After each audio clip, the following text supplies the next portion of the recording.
தந்தி தொலைக்காட்சி நேயர்களுக்கு வணக்கம். நல்லதை சொல்வோம், நல்லதை செய்வோம், நல்லதே நடக்கும். ஒரு வாழ்க்கையில் நல்லது நடக்க வேண்டும் என்று சொன்னால் நல்லதை சொல்ல வேண்டும், நல்லதை செய்ய வேண்டும். அந்த அடிப்படையில் இன்றைக்கு 7/3/2017 செவ்வாய்க்கிழமை திருவாதிரை நட்சத்திரம் இரவு 7:34 வரை, பிறகு புனர்பூசம் நட்சத்திரம். இன்றைக்கு கவியோகி சுத்தானந்த பாரதி அவர்கள் நினைவு நாள். அவர்களை நாம் நினைவு கொள்ள வேண்டும். இன்றைக்கு நான் உங்களுக்கு சொல்ல இருக்கிற நல்ல கருத்து, பிதிர்தோஷ நிவர்த்திக்குரிய ஆலயம். நிறைய கோயில்கள் இருக்குது. பிதிர்தோஷம் ரொம்ப பேருக்கு இருக்கும். தன்னுடைய தாய் தந்தையர், அவர்களுக்கு மூத்தவர்களெல்லாம் ஏதாவது அவருடைய குறைகள் இருந்தால் அந்த குடும்பத்திலே விருத்திகள் இருக்காது. உடனே ஜாதகம் பார்க்குற போது சொல்லுவாங்க, இந்த ஜாதகத்தில் பிதிர்தோஷம் இருக்குது, நீங்கள் ராமேஸ்வரம் போங்க, இந்த ஊருக்கு போங்க அப்படிலாம் சொல்லுவாங்க. அதிலே பூந்தோட்டத்துக்கு பக்கத்தில் இருக்கக்கூடிய திலதர்ப்பணபுரி என்றெல்லாம் ஊர்கள் இருக்கின்றன. அதிலே ஒரு அற்புதமான ஊர் ஒரத்தநாட்டிலே இருக்கக்கூடிய அருள்மிகு பாஸ்கரேஸ்வரர் பருதியப்பர் கோவில். அங்கே இருக்கக்கூடிய தெய்வத்துக்கு என்ன பேர் அப்படின்னா, அம்பிகைக்கு மங்கள நாயகின்னு பேர். இல்லத்திலே மங்களம் நடைபெற வேண்டும். பொதுவாகவே பிதிர்தோஷம் இருந்தால் அந்த குடும்பத்திலே நிறைய தாமதங்களும் தடைகளும் வரும். ஜாதகத்திலே சூரியன் எப்படி இருக்கணும் அப்படின்னா, நீச்சமாக இருக்கக்கூடாது. ஒரு ஜாதகத்தில் சூரியன் நீச்சமாக இருந்தாலும் சரி, அவருடைய அரசியலுங்க நன்மைகள் கிடைக்காது. அரசியல் ஈடுபாடு கொண்டவர்களுக்கு பொறுப்புகள் கிடைக்காது. எந்த காரியத்தில் இருந்தாலும் அது தடைகளும் தாமதங்களும் அதிகரிக்கும். ராஜகிரகமான சூரியன் ஜாதகத்திலே நன்றாக இருக்க வேண்டும். சூரியன் நீச்சம் பெற்றிருப்பவர்கள், சிம்மராசி சிம்மலக்னம் அமைந்தவர்கள், கார்த்திகை, உத்திராடம், உத்திரம் ஆகிய நட்சத்திரங்களிலே பிறந்தவர்கள் எல்லாம், அது மட்டும் அல்லாமல் சித்திரை மாதம் பிறந்தவர்களும் கூட இந்த ஆலயத்துக்கு சென்று தரிசிப்பது நல்லது. இங்கே என்ன ஒரு பெரிய புதுமை அப்படின்னா, சூரியன் சிவன் எதிரிலிருந்து தரிசனம் செய்வது போல அமைந்திருக்கிறதா. சூரியன் சிவன் நேர எதிரெதிர்கோலங்களில் சில ஊருக்கு போனீங்கன்னா சில தெய்வங்கள் மாறுபாடான நிலையில் இருக்கும். அது அற்புதமான பலன்களை கொடுக்கும். திருவேங்கி வாசல்னு ஒன்று இருக்குது. அந்த ஊருக்கு போனீங்கன்னா அங்கே சாய்ந்த சிவலிங்கம் இருக்கிறது, சதுர்லிங்கம்னு சொல்லி. அங்கே இறைவன் காட்சி கொடுத்த இடம். அதே போல் சூரியனார் கோயில் போயிருந்தீங்கன்னா சூரியனுக்கு எதிர்த்தாப்புல குரு பகவான், குருவினுடைய பார்வை பெற்ற நவகிரக ஸ்தலம். ஆகையினாலே அந்த நவகிரக அனுகிரக ஸ்தலம் என்றெல்லாம் சொல்வார்கள். அப்படி சூரியன் சிவன் எதிரிலே நின்று தரிசனம் செய்கின்ற ஒரு கோயில் இந்த பாஸ்கரேஸ்வரர் கோயில். பாஸ்கரன்னாலே சூரியன் அர்த்தம். பொதுவாக சூரியன் நல்ல நிலையில் இருந்தால் பாஸ்கர்னு பேர் வைப்பாங்க. அதே மாதிரி ரவின்னு பேர் வைப்பாங்க. சந்திரனோடு சேர்ந்திருக்கிற போது தான் ரவிச்சந்திரன் என்ற பெயர் அவர்களுக்கு வரும். ஆகையினாலே பிதிர்தோஷ நிவர்த்திக்கு உரிய ஸ்தலம் இந்த ஸ்தலம். சூரியன் நீச்சம் பெற்றவர்கள், சிம்மராசி சிம்மலக்னம் அமைந்தவர்கள், அது மட்டுமல்ல கார்த்திகை, உத்திரம், உத்திராடத்திலே பிறந்தவர்கள், சித்திரை மாதம் பிறந்தவர்களெல்லாம் இங்கே போகலாம். சூரிய தோஷங்கள் விலகும். அடிக்கடி காய்ச்சல் வந்தால் அதிலிருந்து விடுபட இயலும். சில பேருக்கு அடிக்கடி உஷ்ணாதிக்க நோய் வந்து கொண்டே இருக்கும். அதிலேருந்து விலகக்கூடிய ஒரு சூழ்நிலை உருவாகும். அரசு வேலை கிடைக்கலையா, அரசு வேலை கிடைக்கிறதுக்கு நாங்கள் போகலாம். அரசியல் செல்வாக்கு பெற, அரசியல்வாதிகளால் அனுகூலங்கள்லாம் பெறுவதற்கு இந்த ஆலயத்துக்கு செல்லலாம் என்ற கருத்தை தெரிவித்து இனி இன்றைய ராசி பலன்களை இப்பொழுது உங்களுக்கு வழங்கப் போகின்றேன். மேசராசி நேயர்களே, நன்மைகள் நடைபெறும் நாள். நண்பர்களெல்லாம் உங்களுக்கு ஒத்துழைப்பு செய்வார்கள். நல்ல காரியங்கள் இல்லத்தில் நடைபெறுவதற்கான அறிகுறிகளும் தென்படுகின்றன. இன்றைக்கு செவ்வாய் குரு பார்வை இருப்பதால் செயல்பாடுகளில் வெற்றி கிடைக்கும். மங்கள யோகம் உண்டு. எனவே குடும்பத்தில் சுபகாரிய பேச்சுக்கள் கைகூடலாம்.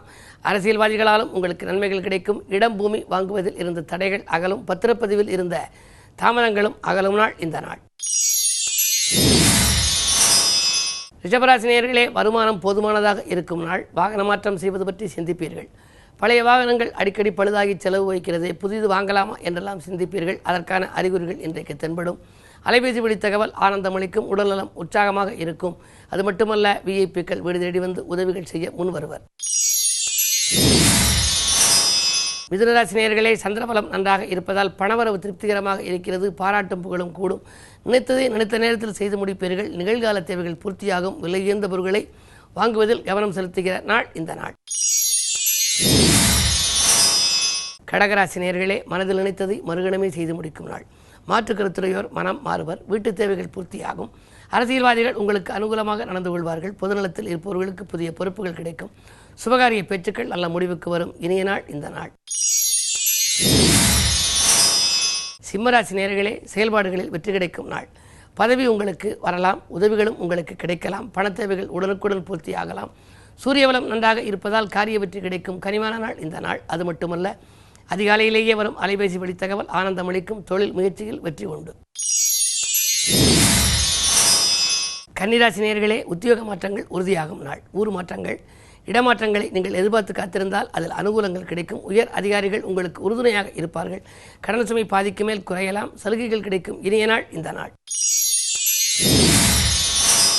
துலாம் ராசி நேயர்களே, உங்களுக்கெல்லாம் மாற்று கருத்துரையோர் மனம் மாறும் நாள். கூட்டு முயற்சிகளில் வெற்றி கிடைக்கும். மகிழ்ச்சி பயணம் இன்றைக்கு உண்டு. குழந்தைகளின் எதிர்கால நலன் கருதி நீங்கள் திட்டிய திட்டங்கள் எல்லாம் வெற்றி பெறும். புதிய ஒப்பந்தங்கள் வந்து சேரும். மாலை நேரத்தில் வரும் பயணம் மகிழ்ச்சிக்குரியதாகவும் இருக்கும். ஆதாயம் தருவதாகவும் அமையும். விருச்சிக ராசி நேயர்களே, உங்களுக்கு சந்திராஷ்டமம். எதை செய்தாலும் கொஞ்சம் யோசித்து செய்ய வேண்டிய நாள். விரயங்களை சமாளிக்க வேண்டிய சூழ்நிலை உருவாகலாம். வெற்றி செய்திகள் வந்து சேர விழிப்புணர்ச்சியுடன் செயல்படுவது நல்லது. பக்கத்தில் உள்ளவர்களை பகைத்துக் கொள்ளாதீர்கள். என்ன இருந்தாலும் எதை செய்தாலும் ஒரு முறைக்கு இருமுறை யோசித்து செய்வது நல்லது. இன்றைக்கு கிழமை செவ்வாய் என்பதால் முருகப்பெருமான் வழிபாடு உங்கள் முன்னேற்றத்திற்கு வித்திடும். தனுசு ராசி நேயர்களே, உங்களுக்கெல்லாம் இன்றைக்கு வசதிகள் பெருகும் நாள். வாய்ப்புகள் வந்து கொண்டே இருக்கும். ஆலய வழிபாட்டில் ஆர்வம் காட்டுவீர்கள். ஆடை ஆபரண சேர்க்கை உண்டு. நினைத்த நேரத்தில் செய்து முடிக்கும் ஆற்றலும் உங்களுக்குள் பிறக்கும். வருமானம் திருப்திகரமாகவே இருக்கும். விலகிச் சென்ற உடன்பிறப்புகள் விரும்பி வந்து சேர்வார்கள். தடைகள் அகலும். இனிய நாள் இந்த நாள். மகர ராசி நேயர்களே, உங்களுக்கு மகத்துவம் அதிகரிக்கும் நாள்.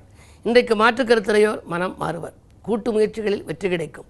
மறைந்த ராகுவால் நிறைந்த தனலாபம் கிடைக்கப் போகின்றது. 2ஆம் இடத்திலே சூரியன் இருப்பதால் அரசு வழியில் சலுகைகள் எதிர்பார்த்தபடி வந்து சேரும். இந்த நாளை மேலும் இனிய நாளாக அமைத்துக்கொள்ள கந்த பெருமான் வழிபாட்டை மேற்கொள்ளுங்கள். கும்பராசி நேயர்களே, குரு பார்வை இருப்பதால் குழப்பங்கள் அகலும் நாள். புதிய ஒப்பந்தங்கள் உங்களுக்கு வந்து சேரப் போகிறது. முயற்சிகளில் வெற்றி கிடைக்கும். முன்னேற்ற தடைகள் அகலும். சூரிய பலம் நன்றாக இருப்பதால் காரியங்களில் வெற்றி எதிர்பாராத விதத்தில் உங்களுக்கு உண்டு. வருங்கால நலங்கருதி நீங்கள் திட்டிய திட்டங்கள் அனைத்திலும் உங்களுக்கு அனுகூலங்கள் ஏற்படும். குரு வக்கர இயக்கத்தில் இருந்தாலும் கூட பண தேவைகள் உடனுக்குடன் பூர்த்தியாகும் நாள் இந்த நாள்.